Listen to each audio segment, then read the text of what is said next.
Okay, let's hammer out section 5.3 real quick. Addition and subtraction of rational expressions. The big note with this section to remember is when the denominator is the same in each rational expression, all we have to do is add the numerators together. However, when that denominator is different, we need to figure out what our least common denominator is. So we need to find the LCD. In example 3, they start us off easy. There's an x minus 2 and x minus 2. We always look at the denominators first. In this case, it's the same, so we know our answer is going to be something over x minus 2. All we have to do is combine the numerators. So we have our 2x minus 5, and we're subtracting x minus 3. So 2x minus 5 minus the x minus 3.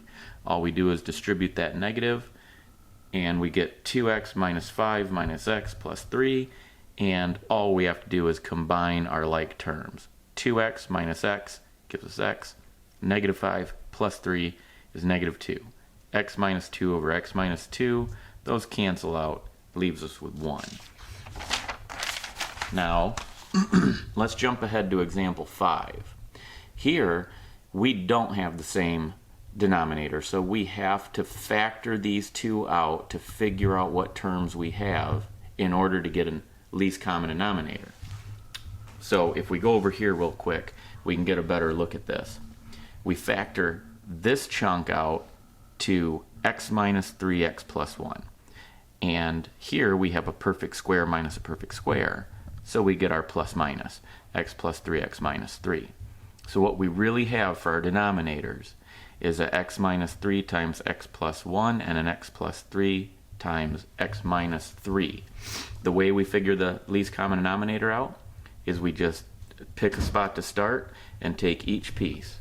So I have an x minus 3 and I have an x plus 1. And then the next piece is x plus 3.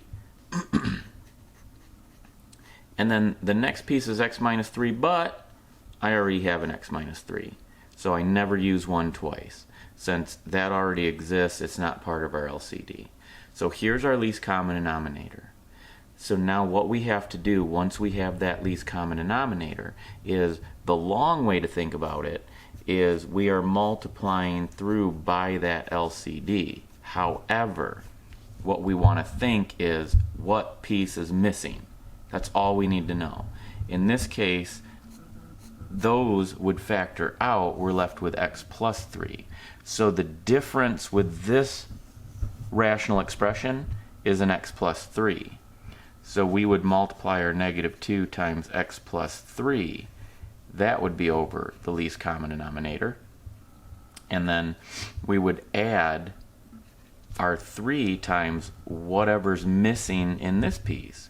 We have our x plus 3x minus 3, means we're missing an x plus 1.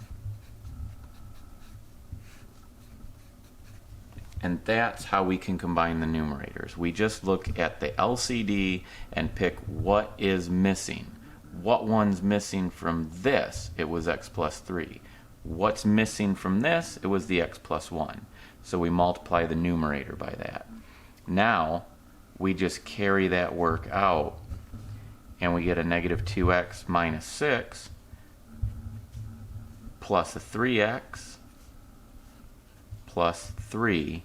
That's all over the LCD, which I'm not going to worry about yet. And then we combine like terms. I have a negative 2x and a positive 3x, leaves me with one single x, then a negative 6 and a positive 3 is x minus 3. Then when I write my entire LCD out, I'm just going in the order that I wrote it over here. I can easily see what's going to happen. My x minus 3's cancel out. For an answer, I'm left with 1 over x plus 1 times x plus 3.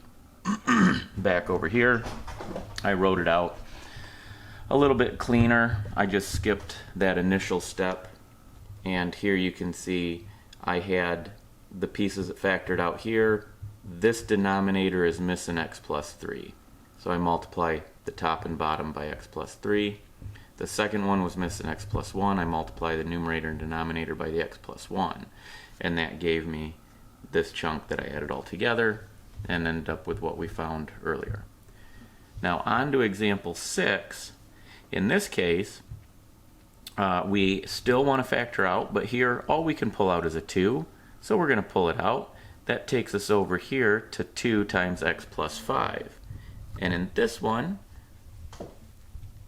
here we have a perfect square minus a perfect square. So we factored out to x plus 5, x minus 5. So our actual least common denominator is 2 times x plus 5. We already have it here, we don't repeat it, and an x minus 5. So our LCD, 2 times x plus 5 times x minus 5.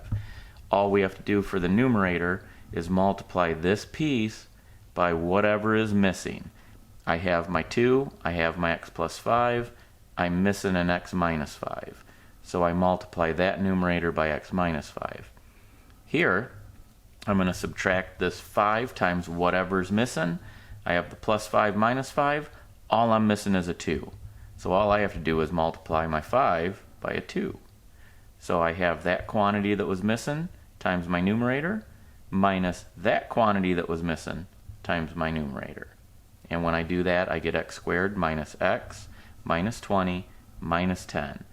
I just combine the negative 20 and negative 10 to get x squared minus x minus 30, which once I get to this point, I can factor that out because I have an x minus 6, x plus 5. Now for the LCD, once I get my numerator all set, I still write my LCD in factored form because my goal is to whittle some things away, cancel out. So I have my x minus 6, x plus 5 on the bottom. There's an x plus 5. So that goes away. Leaves me with an x minus 6 on the top and a 2 and an x minus 5 on the bottom. Nothing else cancels out, so that's my answer that I will leave for this section. Example 8, they just try to trick us. They give us x minus 7 on the bottom here, but a 7 minus x on the bottom here. When all of them are opposite, we can simply multiply by negative 1 to make them the same. So in this case, our least common denominator is x minus 7. I'm just making this one x minus 7 by negating it.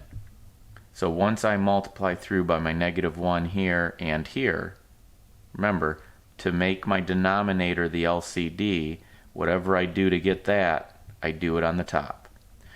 So I just flipped my positive 7 negative x to get a positive x negative 7. There's my LCD. On the top, I negated this one to get a negative 6x minus 7, and then I just combined my x squared. X squared minus 6x minus 7. I always check to see if I can factor out. Again, always use this as a guide. When you know you did part of it right, use that to guide the next step. I have an x minus 7 on the bottom. I know that. I'm sure of that. So I'm just going to pull that out on the top and see what happens. If I pull an x minus 7 on the top, it just so happens I multiply it by an x plus 1, and I get my x squared minus 6x minus 7. So I see that my x minus 7 will cancel out, and I'm left with x plus 1. We'll do 2 more examples. Example 9, they're just trying to throw us off by giving us a whole number. Anytime you have a whole number, whatever your denominator is, you just multiply by that. So my denominator is 3x plus 1. I automatically know that's my LCD because this is like saying 2 over 1. So I just have to multiply my 2 by the 3x plus 1. And that gives me 2 times 3x is 6x, 2 times 1 is 2, and then I just combine my negative 9, and that's all going to be over 3x plus 1. And all that's left is combine like terms. I have a positive 2 and negative 9. I'm left with 6x minus 7 over 3x plus 1. I can't pull anything else out, so that's it. Done. That's my answer. Now example 10. There won't be one like this on the test, but it's a good one to think analytically about. write an expression for the blah, blah, blah. Our goal is get rid of the words. That's what throws everybody off. We don't like story problems because there's words, and we want symbols and numbers so that we know what to do. So write an expression just tells us we're going to have something like we've done before up here. For the sum of, again, take it piece by piece. Sum, that's addition. A number, anytime they say some number, any number, a number, we make it x. If they say another number, we would make it y. So the sum, addition, a number, x. And twice, we know twice is 2 times something, whatever they give us, 2 times something. And then they say its reciprocal. It's referring to the unknown, which is x. Reciprocal, flip it. So if the unknown is x, the reciprocal of x is 1 over x. They're asking for 2 times that. So what we write is some number, or a number, x, the sum of that, x plus, and twice its reciprocal, 2 times its reciprocal, 1 over x. So x plus 2 times 1 over x. We multiply and get our x stays the same, but I can put it over 1, plus 2 times 1 over x is 2 over x. We can't leave it like that because they want an expression, one expression, not 2. So to get one expression with one denominator, I just need my LCD. Whenever you have a 1, your LCD is whatever the other one is. So it's x. So I simply have to multiply this numerator by x in order to combine. So I have x times x gives me x squared plus 2 over x. And that's section 5.3. It's pretty fun, right?